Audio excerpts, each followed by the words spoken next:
I threw away my childhood to become an influencer, yay! Every day I wake up in a cybernetic ether in which I desperately try to claw my brain back from the unconscious realm of simultaneously real and unreal reality. While canonically I am a YouTuber, I do have aspirations of one day being a normal person who didn't get addicted to attention at the age of 9. And, you know, has a 401k or whatever you people do. But I've gotten better. I'm cured. And now I'm making a video essay about it, so everything is fine. And hopefully this gets views so I can prove to the YouTubers watching me that I am better than them. Ro Ramden, Noah Samson, CJ the X, you are all dead. I'm just like Bo Burnham, except without the problematic past and mainstream acceptance. Part 1, that awkward moment when you regress back to utero, helpless at the hands of time and space. The neurological makeup of my brain has been changed after being on the internet from a young age, and I think that's funny. Sincerity is so genuinely scary to me because it breaks the fourth wall in such a vulnerable and uncomfortable way, and I can no longer hide behind a persona. I'm just gonna lay it all out, and then you can do what you want with it. Since when is this red?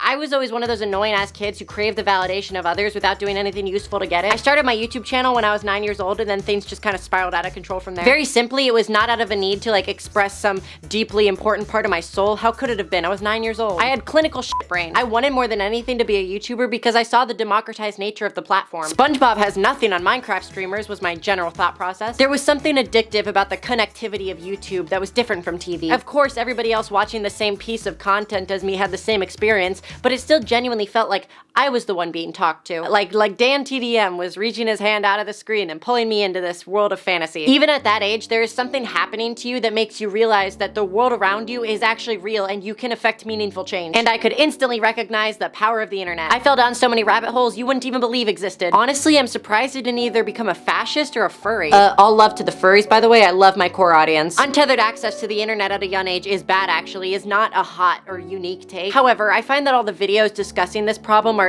often slightly removed. I never see anyone my age discussing this issue, and I want to because it would make me feel less alone. But until then, I'm happy to be the only one, once again, paving the way. When I talk to other content creators and they tell me I'm good, it's like, duh, no shit, I've been in the game way longer than you have. Influencers manipulate you in every way possible, and you just have to be okay with that, because if you're not, you're going to be thoroughly disappointed. At some point, I did have to start asking myself, is this ethical? It just feels like everything is so calculated nowadays. What happened to authenticity, and why did manufactured authenticity take its place? If you're genuinely asking that, then you are on step 1 of a conversation I'm about to go into step 9 of. I will continue to effortlessly beat you in this game of 4D chess we call media consumption. The rules are rigged in my favor. I can't lose. I'm friends with the mods. Of course manufactured authenticity is better for marketability. That's how you get people to buy shit.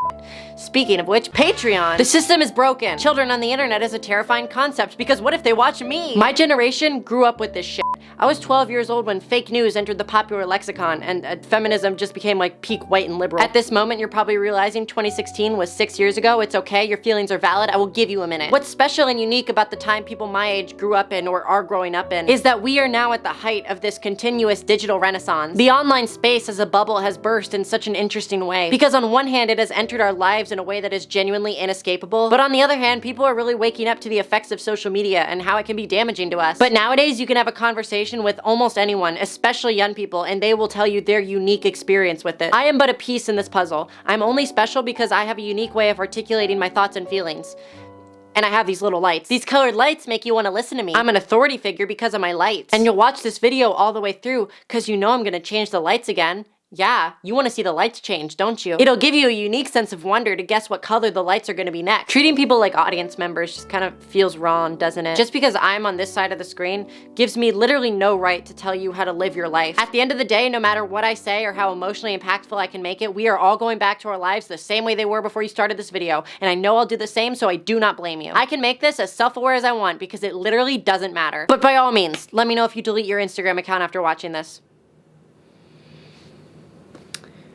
That was a little hard. Ah, shit. Quick, say something funny or they're gonna click off. I was born in 2004. I am as entrenched as it gets. But you know what? 5 to 6 years from now, somebody born in 2009 is gonna make this exact same video, and it's gonna be longer. As the years go on, this problem is only gonna get worse and worse, just like your mental health. Now, let's continue to have this retrospective societal analysis on a medium that's gonna put 3 mid-roll ads in the middle of this gratuitous monologue. If God told you to delete Twitter, would you do it? I am contemptuous towards older generations that tell us the internet isn't real. You have no meaningful stakes in the answer to that extremely misinformed question. Of course it isn't real to you. If YouTube wasn't the biggest means of democratized mass communication before the time you were out of college, this means nothing. If your general understanding of social media is Twitter's for text, Instagram is for photos, YouTube is for videos, and Snapchat is for nudes and drugs, then you are so far behind, except for that last part that's kind of, yeah. Here's a fun checkpoint. Parents, does your child have Snapchat?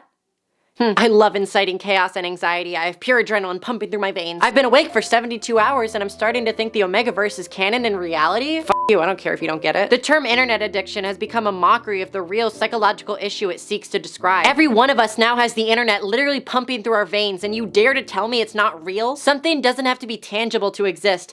Ever heard of NFTs? That's what I thought. You just got non-fungibly owned. Thank you, thank you. I'm really funny. You can buy that joke from me for $10 sent directly to my Cash App. Guys, we can never truly solve internet addiction until you subscribe to at least the $8 tier on my Patreon. Anyway, is the solution to all of this to be hopeless? Of course not.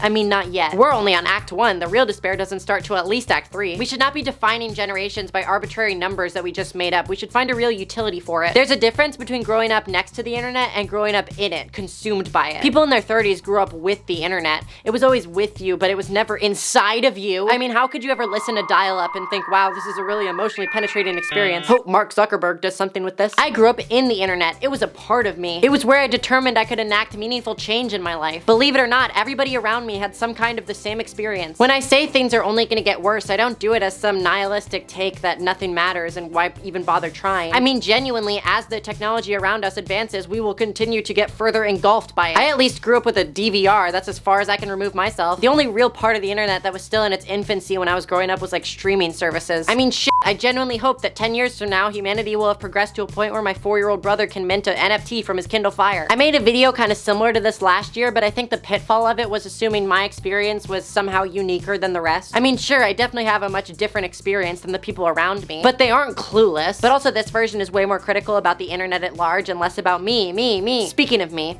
YouTube was definitely my issue, and I say that as a YouTuber who loves the platform. It's not their fault that they created a product that I felt useful and used it accordingly. All they asked was I watch some ads and then I could watch any piece of content in the world. That's a pretty sweet deal when you're only 10 years old and have no idea how to understand the consequences of your actions. So I hope by now I've set in your feelings of existential dread. Believe it or not, that's also an engagement tactic. I didn't do it on purpose, but I'm aware of it now and I'm not gonna change it. Therefore, I'm part of the problem. So cool. Internet bad. Really groundbreaking stuff. But we're not fixing anything, and I don't think any of us plan to stop our usage of social media apps. That's why we use them. The internet has entrenched itself inside all of us. There is no escaping. So what do we do now? What did I do? Was it right? Part 2, my mukbang just hit 1 million views. Influencers are bad. There, I said it. I've been dancing around it for a hot fucking minute, but now that they've inevitably clicked off, I can now trash the shit out of them. Hopefully by now you've noticed my disdain for the word influencer. Even if all of them can do the same job simultaneously, in my head, forever, Shane Dawson, James Charles, and Jeffree Star will be influencers. Drew Gooden, Danny Gonzalez, Anthony Padilla, these are YouTubers. Does this make sense? Am I making sense to you? Leave a positive review in the comments below. I consider myself somewhere between like the YouTuber and artist spectrum. I'm decidedly undecided. I feel the same about most video essayists, which is why I love them so much. Talk about elevating the text, I do this shit for free. Now that's real socialism. Character assassination is funny, and defamation is only illegal if you get caught. So is tax fraud, robbery, and believe it or not, K-pop. I'm about to say the most detrimental line of my entire career. BTS isn't your friend. You might have heard me tangentially yell about it earlier. I can't help myself, I'm just foaming at the mouth to tell you how problematic I am. Being an influencer is not ethical. That's it, that's my hot take, you're welcome. I genuinely believe it's morally reprehensible. Shut up, it's my video, I get to say what I want. I'm on this side of the screen because I'm better than you. Ha! I should probably clarify something. As much as I love to say it, just to kind of like rattle my brain around, I'm not an influencer. I'm like sometimes an artist. More often than not, though, I'm a YouTuber, except for right now. Right now, I'm God. The only influencing I do is influencing you to hit that like button. In the universe of this video, canonically, I am the creator. I am all powerful, except if you decide to like get off the toilet and swipe me away. I know my value. I know my utility. The woman who knows her worth. And I also know if I stop serving you, I cease to exist. What the hell was I talking about? I define influencer as a person who created a career and maintains a lifestyle in the same way a celebrity does. The only difference is their method of fan interaction is 1,000 times more profitable, with the only exchange really being that it's not taken serious in the mainstream unless you're like Liza Koshy or Lily Singh. Parasociality, believe it or not, is not just a meme. I overheard a conversation recently between 2 girls. They were talking about celebrity artifice and whether or not they care about their fans. And I was absolutely and utterly fascinated. I finally get to hear somebody who's not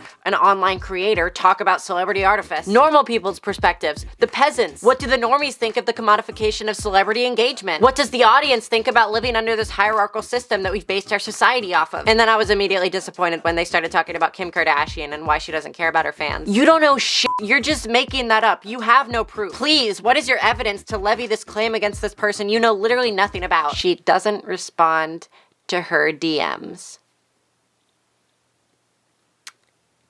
She doesn't respond to her DM. What the fuck? I thought we had, like, progressed past this stage. Turns out we live in individualized little bubbles, free of outward criticism. Who knew? I think the idea of echo chambers in itself is like an alarming concept to grasp for most people, as it quite literally juxtaposes your version of reality with a proposed alternate version. That seems frightening to most people. We are already inherently averse to change. Coupled with the idea that your perceived reality could potentially not be real, easily creates a pathway for denial and doubt to spread within yourself. Oh my god, Mia, that's super deep. Anyway, Kim Kardashian does not care about her fans is a statement I feel both strongly towards and strongly against. These statements both coexist as fact independently and simultaneously. What I'm trying to say is, I agree, but your citation is wrong. Just because you feel slightly contemptuous that a celebrity has graduated from being able to do proper one-on-one audience engagement doesn't mean they necessarily dislike or aren't grateful for their position. You don't know them. How could you ever think this? Parasociality. That's why they think that it's because of parasociality. Celebrities, of course, care about their fans, sometimes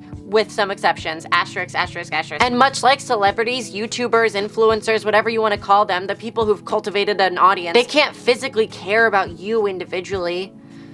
Unless they're an empath. But what they absolutely do care about is what you represent. If you stop a YouTuber on the street and take a picture with them and they seem appreciative towards you, it's not because of you individually. They don't know your username, they don't know how long you've been watching, they don't know your comment history. But what they appreciate is you acting as a figurehead for everyone that supports them. You represent both yourself and the collective audience at once. No, influencers don't love their fans. They love the collective that is their audience and what it gives them the ability to do. With the only major exception being me. If you subscribe to my channel, we're literally best friends. I think she's doing that bit again where she's self-aware, but also part of the problem. This is getting too meta. Okay, that's enough straw man for one day. I love when I do my own media analysis for you, as if you weren't smart enough to understand my videos. This is generally digestible. You don't need me to break this down for you. Unless you want it, of course, in which case my Patreon offers a wide variety of director's commentary. Anyway, the assertion is right to an extent. Influencers obviously don't care about their fans on an individual level as people. But how and when did that ever become a reasonable expectation? I have 8,000 subscribers and I can barely respond to all my DMs. I do it anyway because I think it's really interesting, but some of you guys are weird. But now, scale this problem upwards to somebody with 80,000 subscribers, 800,000, 8 million. It's an impossibility and nobody should ever truly have that one-on-one expectation. Here's the thing. I believe influencer as a job title, as a business, deserves to be levied criticism against, which is why I get frustrated when people criticize it for reasons that aren't necessary. Basically what I'm saying is, your feelings aren't valid. Don't get mad at me because I don't respond to your DM. Get mad at the system that has made you expect that. Or the system that allows parents to exploit their children for monetary gain without their proper consent. Don't get mad at Kim Kardashian for not caring about her fans. Get mad at the system that has allowed us to uphold these people that have consistently abused their power to prey on their fans. The problem is not Dwayne "The Rock" Johnson. The problem is the aggregation of your attention has been commodified and broken down to a science, to the point where complex statistics like CTRs and audience retention rates have become fucking memes. This is analytical data, and yet we've somehow simplified it and broken it down to the point where it's just become an inside joke amongst fans. The fact that half of you know what 50% audience retention rate is and why it's important is both a beautiful thing and a symbol of the bastardization of this medium. When I'm mad, I become a thesaurus. The all-knowing deity that is the algorithm has thrust itself to even the most sacred of places. And by that I do mean YouTube comment sections. When I read the comments, it's a religious experience. To the point where people genuinely comment things like, "for the algorithm," or "engagement," just to show that while they might not have anything meaningful to contribute at this particular moment, they still want to signify their support for you. And as a small content creator, I appreciate that so much. It genuinely helps. But we shouldn't have gotten to a point at all where this is necessary. The audience shouldn't feel the need to shoulder the responsibility of uplifting a creator. Yet that's the system that we've been thrust upon, so I guess I have to follow the rules.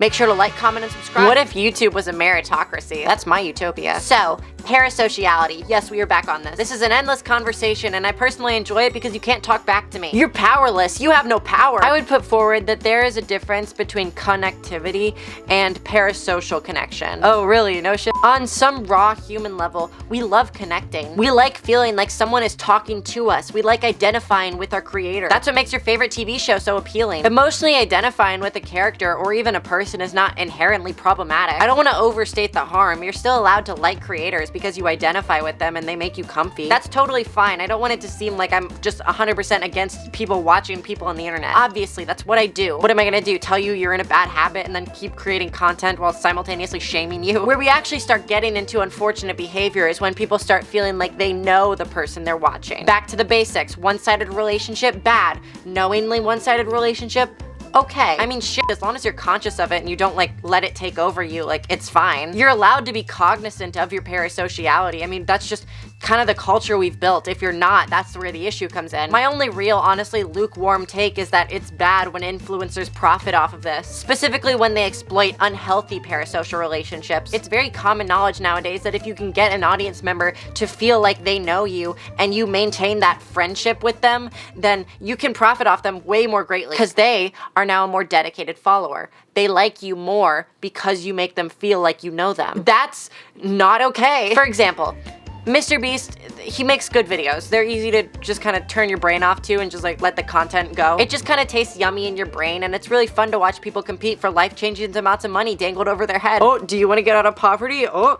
The man is bound to reach 100 million subscribers in the next year. He's undeniably famous. But I personally would be way more excited to meet someone like ContraPoints. She has a fraction of his influence, but yet she means more. Because I have a one-sided emotional connection with her content. I like the persona she puts on, and therefore she is more valuable to me. Mr. Beast, if we're just gonna be honest here, is a glorified game show host, which is why I'm way more strongly pulled to Natalie Wynn, that bitch. Creators have to make a choice at some point about how much they want to mean to people. It's more commercially viable to dilute your personality to be as widely appealing to as many people as possible. I mean, think about it. You don't know a single thing about this fucking guy. I don't know his likes, his interests, his wants, his needs.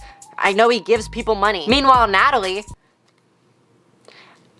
I know a little bit too much, actually. It's kind of weird. It's slightly less profitable, but you have way more influence over the people that you can cultivate. And obviously, real human connection is so profitable because that's what we crave nowadays. This problem was prevalent for years, but the current state of the world has almost certainly exacerbated the problem tenfold. God, I feel like my eyes are bleeding. I can't feel my hands and the ceiling has become more blurry. I think my time has come. Guess I'm dying now. Shouts out my patrons. You were the real ones. Oh my god, she did that thing again. Don't look into the deeper meanings of my videos. I'll save you the analysis here. The subtext being, I like money and I want more of it. Part 3, f you. I became addicted to attention at a young age and now I'm in genuine pain. Specifically when the numbers go down. That shit hurts. Who would have thought? I'm just way too deep into it now, man. Well, there's something to be said for kids consuming entertainment online and like what that does to them. There's also a much more in-depth conversation to be had about what happens when those kids turn into the producers. As kids, it's child labor. That's how you get like fucked up entertainment machines for people. I'm talking about myself. I need to perform everywhere, and if I'm in front of others and I'm not, then I'm failing them. By the way, if you wanted raw and genuine vulnerability, here you go.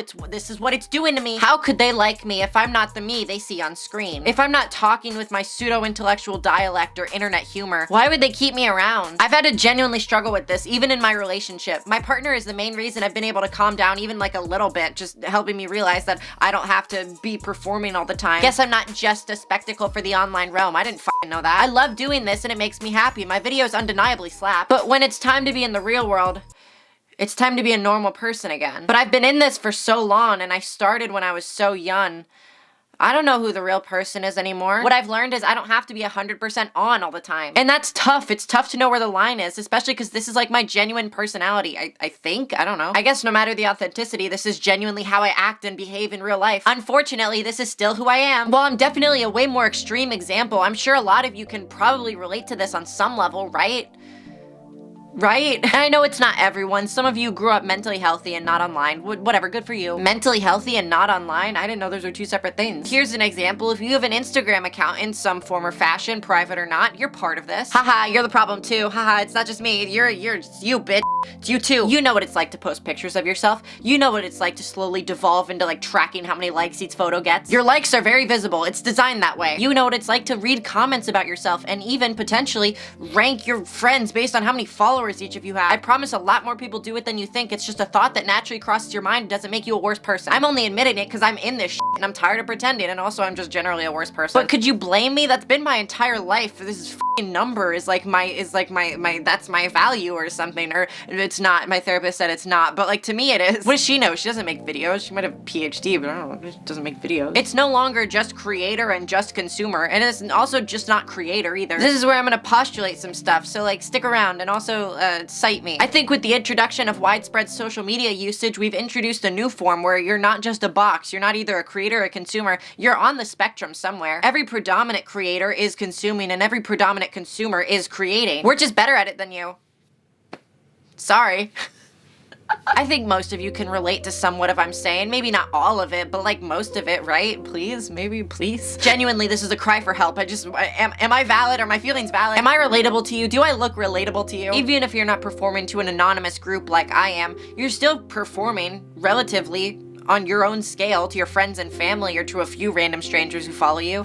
You know what it's like? You've been in this shit. I've been in this shit. We're all in it. We're all just swimming around. This is what I was screaming at you about earlier. You feel the democratized nature of social media in your veins, whether you know it or not. You may not be conscious of it, but you're so part of the problem. Depending on your specific internet usage, you can probably place yourself somewhere along this graph, and I'd imagine it skews towards consumer, but it's definitely somewhere in the middle. You're not a content machine. You're not a conscientious objector. You're a pseudo-performer. Cite me. See, I can put a prefix on a word, make it a word.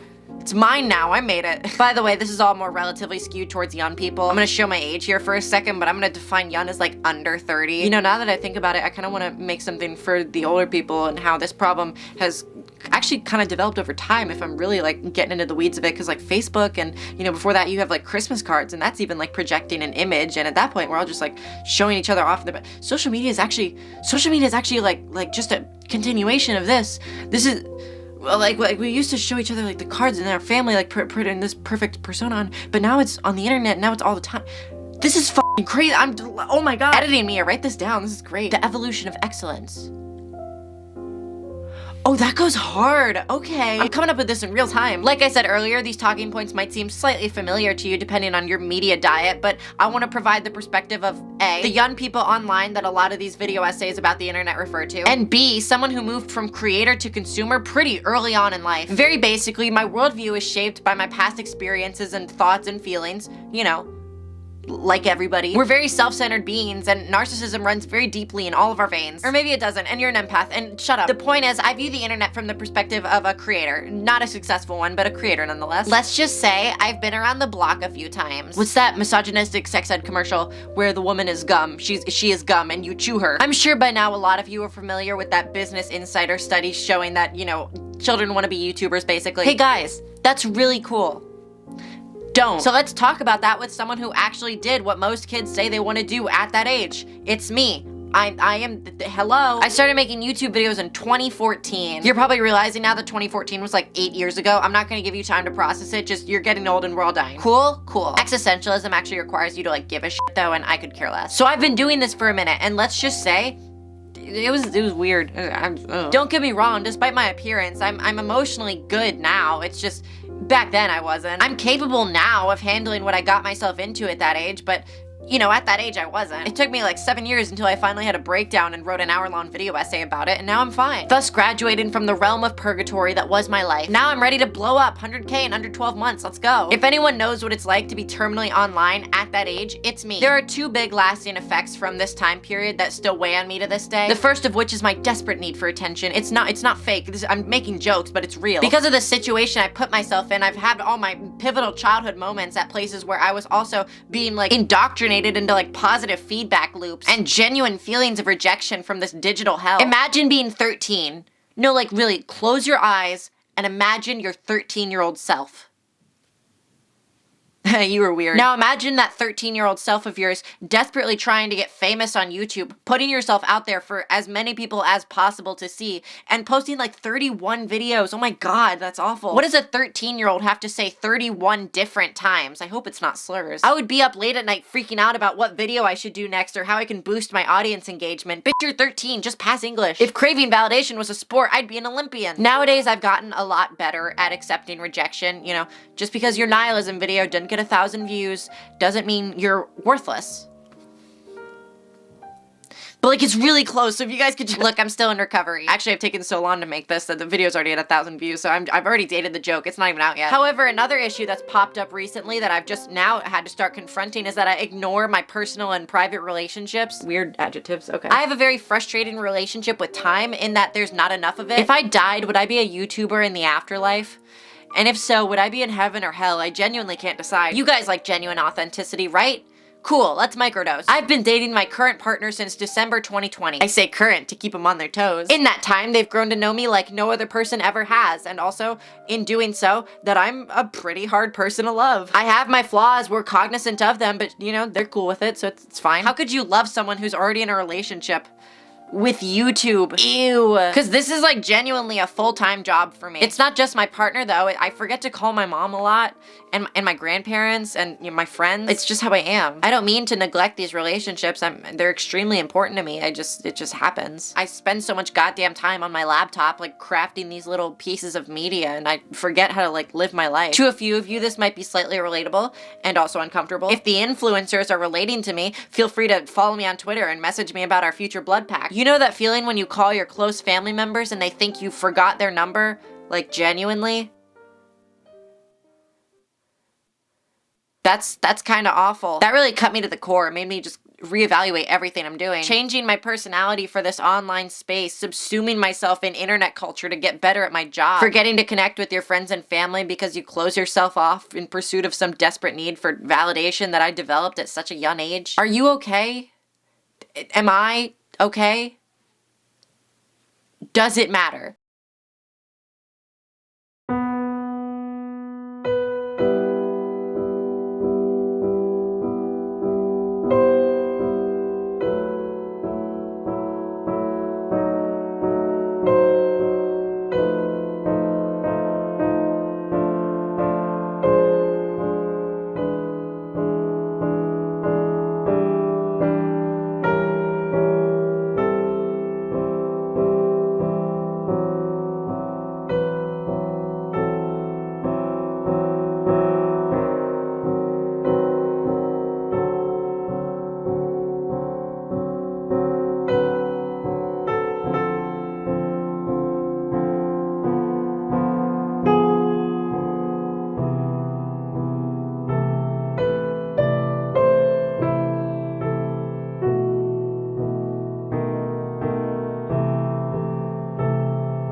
Part 4, Cocomelon is an ethical dilemma facing today's society in our modern digital age. In 2018, I put a Tide Pod in my mouth and my mental health hasn't been the same since. That was supposed to be a joke, but now that I think about it. Cocomelon, whether you like it or not, will raise the next generation of thinkers. Imagine Bill Gates as like a fetus child selling counterfeit Cocomelon merch at the end of elementary school. That's where society's headed, frankly, and I'm okay with it. You are too, you vote with your money. I quit going to therapy and then promptly started up again a month later because I apparently don't have any object permanence. I haven't been depressed in 30 days, therefore I'm safe. Okay, so anyway, the online sphere, are you tired yet? My life is controlled by the unruly algorithm. My livelihood and future financial success depends vitally on this moment, right now, that you're watching it. Throughout this entire video, you've heard me talk about the democratized state of social media, and you know, that's cool and all, but what if I told you it was a lie? I'm lying to you, this is all a lie. I mean, it certainly feels democratized, right? I look around and it feels like, wow, anybody can truly make it here if they just work hard enough. It's like American exceptionalism, except shitty and not real, so like American exceptionalism. You see, it's democratized to the user because you can post content anywhere, even where all the celebrities congregate. You see, at this nightclub, there's no bouncer telling you can't come in because you look too poor.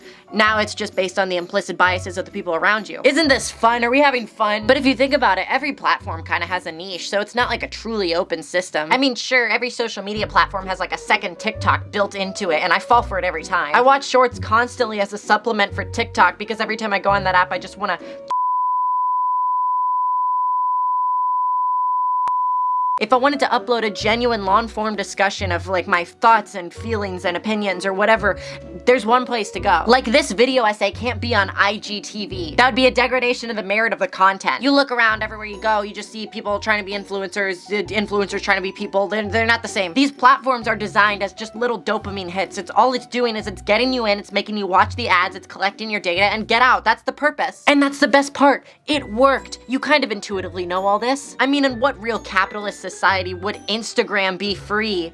Why would Instagram be free? How would that be possible? These companies are worth billions of dollars. These platforms are just hedonistic escapes from the real world. Indulge yourself in procrastination and you can make it. I'm a true believer in the new age artistic scene. I love indulging in all forms of storytelling and, you know, sure, this can be art, fine, whatever. I will always be on the side of artists being able to have a platform to express themselves, especially because that includes me sometimes. Just looking out for my best interest, that's all. I don't really give a shit about anybody else. I don't want it to necessarily come off as if I hate these mediums. I obviously greatly benefit from them.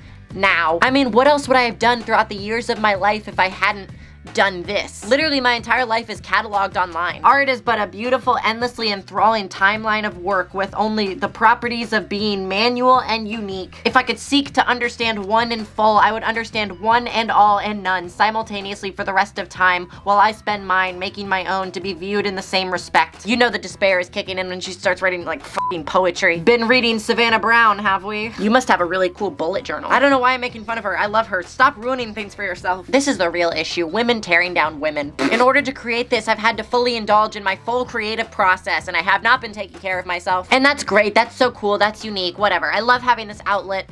But at what expense? It's simple economics. When does the line cross the line? That's supply and demand. I don't know economics. In what way am I just a cog in the machine helping others further their disconnection from us and reality? Is this making sense or have I gotten lost in the weeds? The answer is both. I'm obviously still extremely conflicted in my role in all of this. On one hand, I'm genuinely good at what I do and I like it. I love doing this. It makes me happy as much as it does make me miserable. But also, I'm not a prodigy. I'm simply a girl who grew up learning how to manipulate the addiction of millions like her. Check back here in December, you'll find I have 100,000 subscribers and it really won't be an accident. I really struggle or not with whether what I do is okay because because it feels like I'm just another step in the system. That I'm here helping you further dissociate from the real world as if that's like good. It feels like obsessively checking YouTube analytics for 2 hours a day may not be healthy at all. Maybe that takes away from the human connection that is this format. Maybe that's a good thing. Maybe it's not. I don't know. Is this ethical? No.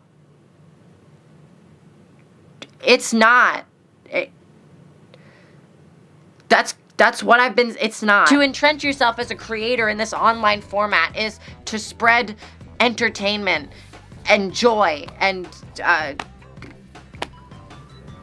but at what cost? I love watching the creators who inspire me to be the best filmmaker or writer or storyteller I can be. I love watching a video essay and feeling like I too can create something as grandiose and as amazing and that I can make people feel that emotional connection and make it impactful. I can be just as high value as them, but in between those genuine moments of joy, when all of that fades away, I'm just kind of stuck in this endless content loop searching for the next meaningful thing to come along, but it's just too few and far in between. Am I addicted to the medium, the content, or the feeling? Sometimes I genuinely don't know anymore. I'm an internet kid.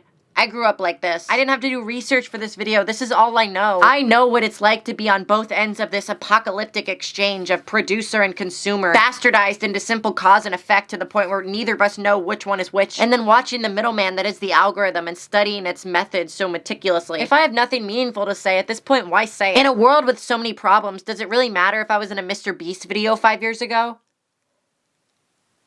Does that matter to you? Is this useful to you in some way, or is it just part of the endless cycle of manufacturing a perverted sense of authenticity? What is the utility of it? I don't f***ing care anymore. This is all bullshit. We're all just gonna fall deeper and deeper into this hole that we dug for ourselves. We did this to ourselves. I miss the genuine connection. I miss caring about myself. I miss not giving a shit about what the f*** you have to say to me. I don't care anymore. I'm tired of this shit, and I'm tired of screaming into this f***ing void about whether it's ethical or not, because it doesn't matter. Except it does, though. It can be really easy to fall into these questions of whether or not this is ethical. It's interesting and important, I'll give myself that, but just take a step back. It's gonna be okay, I think. At the end of the day, sometimes making pointless content is not a bad thing. Because actually, people don't want to think about big existential issues all the time. It's okay to turn your brain off and just watch a stupid internet video to laugh. Don't get me wrong, it's also great to engage in these discussions in long form. And what better way to do that than cultivate the minds of the masses? No, it's not perfect. This is not perfect. We still have a long way to go. And of course, we will continue to be critical of the more pernicious aspects of social media. But take it from someone who grew up in the internet. someone who is just as entrenched as it gets, and most importantly, someone who loves this medium, it's gonna be okay. And most importantly of all, getting that silver plaque. It's mine, Noah. It's rightfully mine. You know what you did. You know what you did. Hey, I forgot to say it, but these are my patrons. I love my patrons very much. They are very cool and I like them, so this is my patrons. If you would also like to be one of my patrons, click the thing. Do it. I made you feel something, right? So you should give me money. That's like the thesis of the video, right? I don't know. I'm gonna go.